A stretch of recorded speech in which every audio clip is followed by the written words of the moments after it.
이번 시간에는 11.6 상평형 그림을 공부하겠습니다. 이 상평형 그림은 11장에서 제일 중요한 내용이라고 볼 수가 있습니다. 왜냐하면은 이제 시험에도 자주 나오고요. 그리고 지금까지 우리가 공부했던 여러 가지 상변화나 증기압 이런 것들이 다 통합돼서 나타납니다. 그리고 이후에 여러 가지 용액의 끓는 점 오름이나 어는 점 내림 이런 데도 다 적용이 되는 그런 중요한 내용이죠. 자, 상평형 그림. 영어로 이제 페이스 다이어그램이라고 하는데요. 뭡니까 이게? 페이스가 뭐였죠? 그 물질의 상태를 얘기하는 거죠. 기체 상태, 액체 상태, 그리고 이제 고체 상태가 있을 수가 있는데 어떤 특정 물질이 왜 어떤 상태에서는 기체, 어떤 상태에서는 액체, 어떤 상황에서는 고체로 존재하나요? 뭐에 의해서 이게 결정되죠? 그렇죠. 바로 온도랑 압력입니다. 어떤 물질이 어떤 온도랑 어떤 압력 하에 있느냐에 따라서 기체로 존재할 수도 있고 액체로 존재할 수도 있고 고체로 존재할 수도 있고 아니면 공존할 수도 있고 아니면 이것도 아니고 저것도 아닐 수도 있어요. 이런 것들이 결정됩니다. 자, 상평형 그림, 페이스 다이어그램은 뭐냐면은 X축이 온도예요. Y축이 압력입니다. 그러니까 어떠한 온도와 어떤 압력에서도 다 이 점으로 표현될 수 있겠죠. 그러니까 이런 모든 온도와 압력에서 어떤 특정 물질이 어떤 상태로 존재하는지를 나타낸 도표, 그게 바로 상평형 그림입니다. 자, 우리가 이제 11장에서 보는 상평형 그림은 어떤 그 순수한 물질에 대한 상평형 그림이에요. 순수한 H2O 아니면 순수한 CO2 이런 것들에 대한 상평형 그림인데 혼합물에 대한 상평형도 있을 수가 있습니다.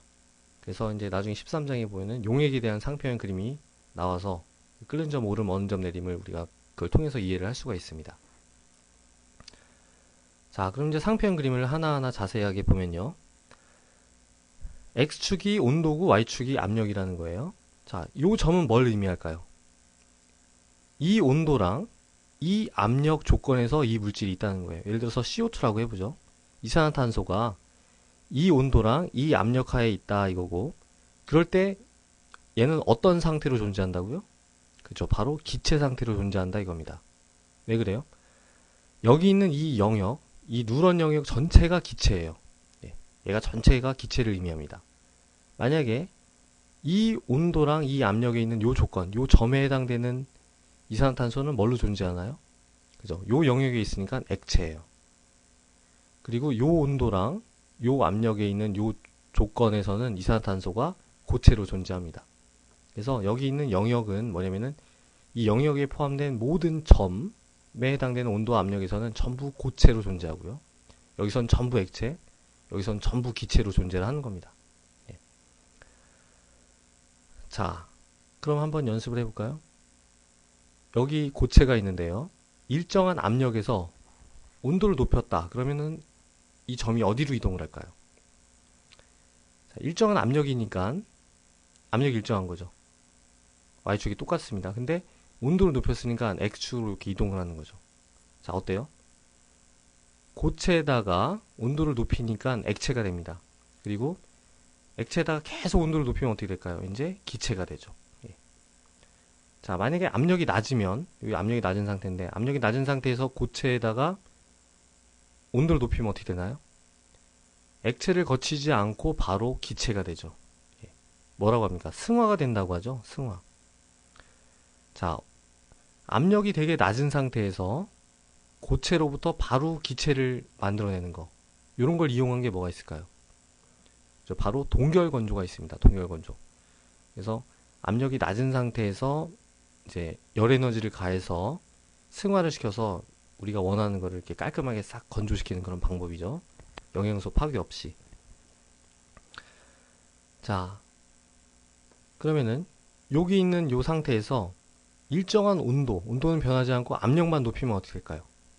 그죠? 일정한 온도니까 X축이 변하지 않고 Y축만 올라가는 거죠? 예. 기체가 고체가 됩니다. 여기도 해볼까요? 기체에다가 요 상태, 요 온도에서 온도는 변하지 않고 압력을 가면은 액체가 됐다가 다시 고체가 되죠. 그런 걸 다 알 수가 있습니다. 자, 여기서 이제 우리가 면적을 봤는데, 이 각각 영역을 봤는데, 요 선은 뭘 의미할까요? 요 선. 선 위에 있는 점들은 뭘 의미할까요? 고체인가요? 액체인가요? 요 선 위에 있는 모든 점들은 그 상황에서 고체랑 액체가 공존하는 구간이에요. 공존. 예, 평형에 이르렀다 이겁니다. 시간이 지나도 멜팅 속도랑 프리징 속도가 똑같은 거예요. 요때도 마찬가지입니다. 여기 이 선에 있는 모든 점들에서는 액체랑 기체가 공존하는 구간이에요. 그리고 여기에 있는 모든 선 위에 있는 모든 점들도 고체랑 기체가 공존하는 구간입니다. 자, 그럼 필연적으로 어떤 점이 있냐면 여기에 세 선이 만나는 점이 있죠. 자, 요 점은 어떤 성질을 가질까요? 그쵸. 바로 고체, 액체, 기체가 다 같이 공존하는 그 점이에요. 이거를 트리플 포인트, 삼중점이라고 합니다. 삼중점. 자, 삼중점의 온도와 압력에서는 그 물질의 고체상, 액체상, 기체상이 다 함께 공존을 하는 거예요. 삼중점. 자, 그 다음에 또 이제 중요한 점이 있는데 바로 이 B점입니다. B점. 여기 있는 이 곡선 이건 뭔가요? 이거는 그 온도와 압력에 따라서 액체랑 기체가 어떻게 공존하는가 그거에 대한 점이죠. 바로 증기압 곡선이에요.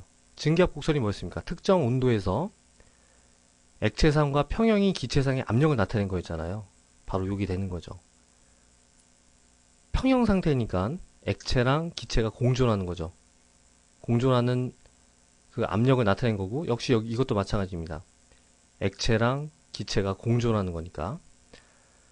자, 그래서 여기서만 보면 이제 이게 계속 갈 것 같지만 사실은 그렇지 않고 가다가 끊긴다는 거예요. B점에서 이 증기압 곡선은 끝납니다. 자, 끝난다는 거는 뭘 의미할까요? 지금 보면은 이 이후에 영역이 없죠. 예. 이 이후에는요. 예, 요거를 이제 임계점이라고 합니다. 요 끊어지는 요 점을 임계점, 크리티컬 포인트라고 하고 임계점보다 높은 온도와 압력에서는 더 이상 액체랑 기체의 구분이 없어져요. 예. 이 영역이겠죠. 이 영역. 임계점보다 더 높은 온도와 압력에서는 액체도 아니고 기체도 아닌 어떤 특정한 상태로, 다른 상태로 존재를 하게 됩니다. 이걸 뭐라고 하면 초임계 유체라고 그래요. 초임계 유체. 슈퍼 크리티컬 플루이드 이렇게 얘기를 합니다. 자, 초임계 유체라는 건 뭐냐면은 액체도 아니고 기체도 아니에요. 예. 기체도 아니기 때문에 투명하진 않습니다. 근데 액체도 아니기 때문에 압력을 가할 수가 있어요. 압축이 됩니다. 그래서 뿌여면서 진주 색깔을 내면서 그 압축은 할 수 있고 흐르는 그런 하여튼 이상한 물질로 존재를 하게 되고 그걸 초임계 유체라고 합니다. 자, 임계점에서의 온도를 임계온도, 임계점에서의 압력을 임계압력이라고 합니다. 자, 임계온도는 어떤 의미를 가지냐면요. 임계온도 이상의 온도를 갖는 기체는 아무리 압력을 가해도 액체가 되지 않아요. 자, 여기 있는 그 기체에 압력을 가하면 어떻게 되나요? 압력을 가하면 그 액체가 되죠. 근데 임계온도 이상의 온도를 가는 기체는 아무리 압력을 가해도 뭡니까? 액체가 안 되죠. 아무리 압력을 가해도 기껏 해봤자 초임계 유체밖에 안 된다 이겁니다. 그래서 임계 온도라는 것은 이런 식으로 해석할 수 있죠. 액체로 존재할 수 있는 가장 높은 온도. 예, 이렇게 생각할 수도 있습니다. 자, 그래서 이제 우리가 여러 가지를 봤죠. 고체 영역, 액체 영역, 기체 영역, 그 다음에 각각이 공존하는 구간과 삼중점, 그리고 임계점을 봤습니다. 자, 뭐 이따가 우리가 또 보게 될 텐데요. 일기압이라고 해볼까요? 일기압. 일기압이 이렇게 쫙 있습니다. 자, 일기압하에서 액체랑 기체가 공존하는 그 온도, 이건 뭐라고 얘기할 수 있을까요? 일기압하에서 액체랑 기체가 공존하는 온도. 우리가 그 전에서도요, 증기압과 외부 압력이 똑같아지면 그게 바로 그 물질의 끓는 점이라고 했죠. 예, 바로 이게 증기압 곡선이고 이게 바로 끓는 점입니다. 끓는 점. 예. 자, 그리고 요거는 뭘까요? 일기압하에서 고체랑 액체가 평형에 도달해 있는 같이 공존하는 온도. 그건 뭐라고 할까요? 바로 어는 점이라고 합니다. 어는 점. 어는 점은 다른 말로 녹는 점이라고 할 수도 있죠. 온도는 똑같은 거예요. 예. 그래서 보세요. 일정 압력에서 열을 가해 볼까요? 액체에다 열을 가하면은, 고체에다가 열을 가해서 온도를 높이면은 점점점 온도가 높은 그 고체가 됩니다. 계속 고체죠. 근데 요때에 도달하면 어떤 일이 일어나나요? 그죠? 바로 상전이가 일어나요. 상전이. 그 열을 가한다고 온도가 쭉 올라가는 게 아니라 전부 다 액체가 다 될 때까지 온도가 하나도 변하지 않죠. 하나도 변하지 않으면서 상전이가 일어납니다. 상전이가 일어나는 동안에는 지금 고체랑 액체가 공존하는 구간인 거예요. 자, 상전이가 다 일어나고 나서 이제 액체가 됐다. 그러면은 다시 온도가 올라갑니다. 온도가 올라가다가 또 이 끓는 점에 도달하면은 액체랑 기체가 같이 공존하는 구간이죠. 이때도 역시 상전이가 일어납니다. 계속 상전이가 일어나고 가해주는 모든 열 에너지가 상전이에 쓰이고 온도는 하나도 변하지 않아요. 그러다가 이제 전부 다 기체로 증발이 되면은 그제서야 이 기체의 온도가 올라가게 됩니다. 그래서 우리가 공부했던 뭐 상변화, 증기압 이런 것들이 전부 상표현 그림에 이렇게 다시 나타나게 되죠. 자, 그러면은 대체로 이 상표현 그림이 이런 패턴을 나타내는데 물질들마다 이 패턴이 다릅니다. 물질들마다 어떻게 다른지 한번 보겠습니다.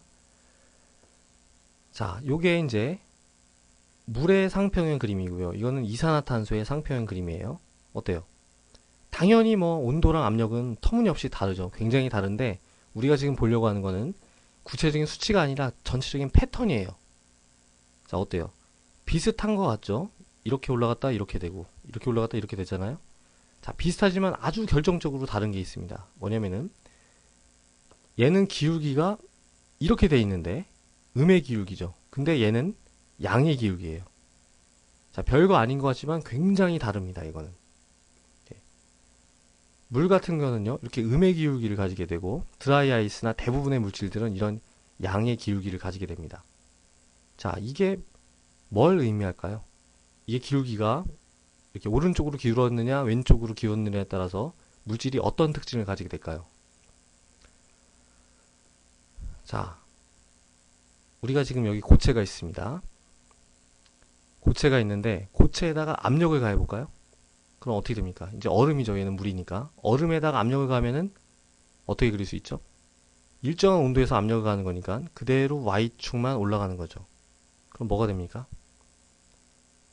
액체가 되죠. 액체. 자, 얼음에다가 압력을 가하면 액체가 돼요. 근데 드라이 아이스는 어떤가요? 드라이 아이스 고체. 여기다가 아무리 압력을 가해도 계속 고체죠. 오히려 드라이 아이스가 아니라 그러니까 이산화탄소 액체에다가 압력을 가해야지 고체가 됩니다. 예. 자, 이건 뭘 의미할까요? 왜 도대체 이산화탄소는 이렇게 양의 기울기를 가지면서 액체에다 압력을 가하면 고체가 되고 왜 도대체 물은 음의 기울기를 가지면서 고체에다가 압력을 가하면 액체가 될까요? 왜 그럴까요? 이런 모든 성질도 결국은 분자의 구조에서 우리가 얻을 수 있겠죠. 예. 자, 고체에다가 압력을 가해서 액체가 된다는 건요. 고체가 이만하다면 액체는 더 부피가 작다는 얘기죠. 더 조밀하다는 얘기예요. 얼음의 밀도가 더 크다는 얘기죠. 물보다. 그죠? 왜 그랬었나요, 이게? 그죠? 바로 수소결합 때문에 그랬었죠. 물 분자가 서로 4개의 수소결합을 하려고 얼음을 만들 때 이런 열린 격자 구조를 만들게 되는 거죠. 그러니까 부피가 팽창을 하고 얼음이 물 위에 이렇게 뜨게 됩니다. 자, 얼음이 물 위에 뜬다라는 것은 얼음이 물보다 밀도가 더 크다는 얘기죠. 그러니까 압력을 가하면은 물이 될 수가 있는 거예요. 자, 결국 뭡니까? 이 기울기가 이렇게 음의 기울기로 돼 있는 이 원인은 뭔가요? 결국은 근본적인 원인은 바로 물이 4개의 수소 결합을 할 수 있다. 여기에서 그 근본적인 원인을 찾을 수가 있습니다. 반면에 이산화탄소는 어떤가요? 수소 결합을 하지 않죠. 그래서 얘는 이산화탄소 액체에 이산화탄소 고체가 있다 그러면 고체는 더 밀도가 크기 때문에 이렇게 가라앉게 됩니다. 액체에다가 이제 압력을 가하면 오히려 고체가 되는 거죠. 자, 물이 수소 결합을 하기 때문에 얼음의 부피가 물의 부피보다 더 크고, 그 다음에 그것 때문에 이렇게 이런 형태의 상평형 그림을 나타낸다. 이런 거가 우리 일상에 어떻게 이용이 될까요? 바로 스케이트나 스키를 타는 거, 그게 전부 이거랑 관련이 있습니다. 왜냐면은 얼음에다가 압력을 가하면요, 지금 여기서 볼 수 있듯이 얼음에다 압력을 가하면 물이 되죠. 자, 스케이트가 이렇게 있는데요, 여기다가 압력을 가하면은 이제 이 정면에서 보면은 스케이트 날이 이렇게 돼 있고, 여기에 어때요? 얼음과 스케이트 날 사이에 얇은 물막이 형성됩니다. 그래서 우리가 사실은 얼음 위를 미끄러지는 게 아니라 얼음이랑 스케이트 날 사이에 생기는 작은 아주 얇은 물막 위를 미끄러지는 거예요. 그래서 스케이트 날이 날카로우면 날카로울수록 압력이 크니까 더 이제 그 큰 압력으로 얼음을 물로 만들 수가 있는 거죠. 자, 그래서 이 기울기 굉장히 중요합니다. 이 기울기의 원인은 물이 4개의 수소 결합을 하기 때문이다. 그거죠. 자, 뭐 그래 이거는 우리가 다 했던 건데요. 간단히 복습을 해보죠. 일정한 압력에서 계속 온도를 높인다. 그럼 어떻게 되나요? 고체에서 그 온도가 올라가다가 여기는 뭐예요? 녹는 점이죠. 예. 일기압에서 고체랑 액체가 평형인 온도, 녹는 점입니다. 녹다가 물의 온도가 올라가다가 팔은 끓는 점이죠. 예. 끓는 점이다가 나중에 이제 이렇게 그 기체가 됩니다. 그리고 또 기체가 있는데 압력을 계속 가하면, 일정 온도에서 압력을 계속 가하면은 승화가 되죠. 승화가 일어나다가 고체가 됩니다. 그리고 계속 압력을 가면은 평형에 도달했다가 다시 액체가 됩니다. 그래서 이런 식으로 이제 어떠한 온도와 어떠한 압력에서 아니면 어떤 변화를 줄 때 그 물질이 어떠한 상변화를 거치게 될지, 이런 상평형 그림으로부터 우리가 다 해석을 할 수가 있습니다. 자, 그래서 지금까지 이제 11.6 상평형 그림을 봤고요. 이 이후에는 고체의 내용을 공부하는데, 고체는 별로 중요하진 않습니다. 11장의 다른 내용들이 중요하지 고체는 별로 중요하지 않은 내용인데 그냥 간단히 한번 살펴보겠습니다.